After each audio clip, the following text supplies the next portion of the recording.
Hello, everyone, and welcome to the mathleague.org YouTube channel. My name is Freya, and today we are going to go over 12206 Sprint 2, which is from one of our recent high school qualifying rounds. The problem states as follows. A cluster from a specific protein consists of an iron ion, which has charge +2, bound to two neutral histidine residues, which each have charge 0, and a heme that is modified with the addition of two carboxylate groups. All right, well, that's a mouthful. Given that an unmodified heme has charge -2, and each carboxylate group has charge +1, what is the total charge of all of the components of this cluster?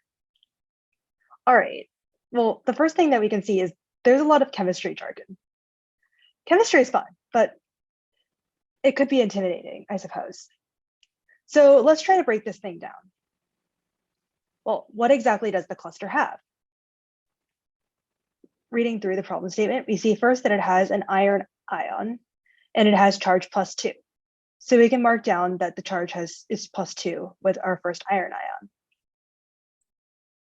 Then we can go and see that we have two neutral histidine residues, which each have charge 0. So our charge started off as +2, and these histidine residues don't actually affect anything. So our charge is just +2 + 0, which is going to still be +2. Next up, we have a heme.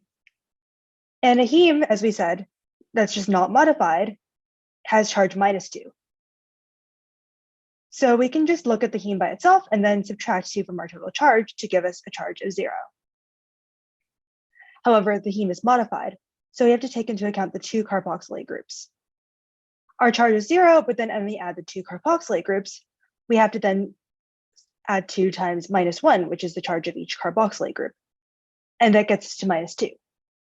Therefore, the total charge of all of the components of our cluster will be -2. All right, so that's the end of our problem. But you may be wondering what all of this stuff was about.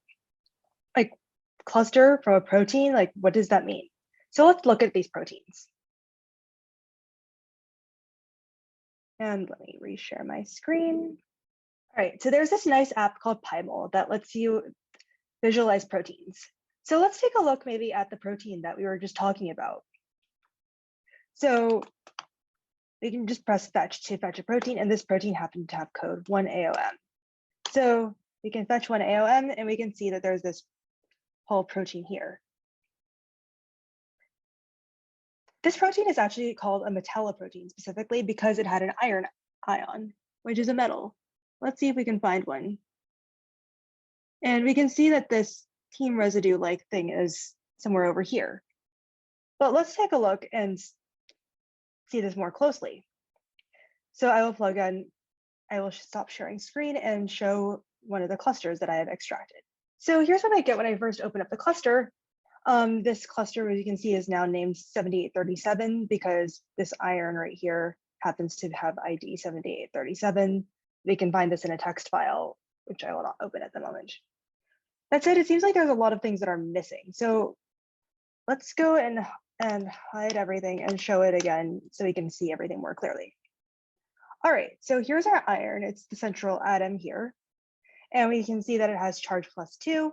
And there's this heme group here.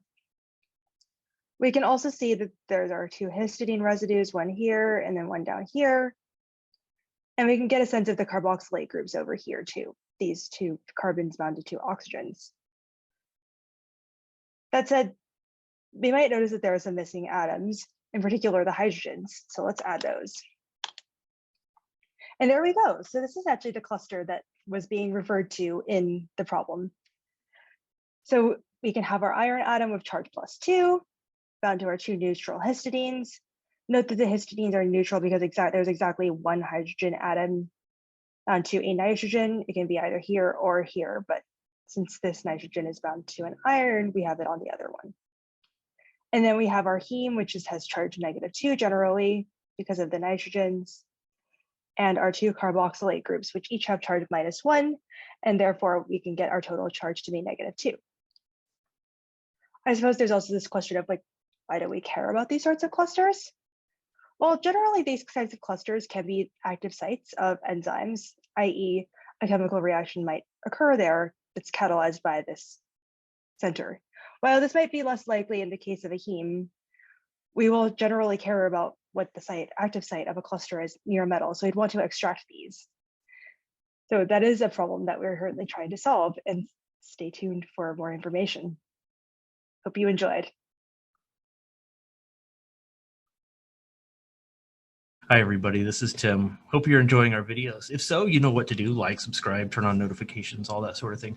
But what I'd really want to invite you to do is to send us an email at media@mathleague.org. Tell us which problems you'd like to see us cover next in our video series. Take care and see you in the next video.